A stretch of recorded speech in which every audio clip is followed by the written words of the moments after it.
பேசி துள்ளி செல்லும் என் அழகே, சின்ன சின்ன பாவை கொஞ்சி கொஞ்சி பேசி துள்ளி செல்லும் என் அழகே.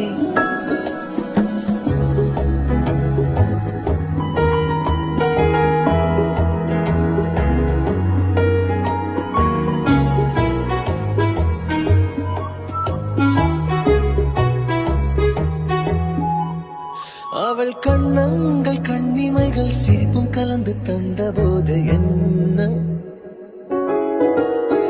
ஓராயிரம் மின்னல்கள் என் மீது பாய்ந்து வந்ததென்ன.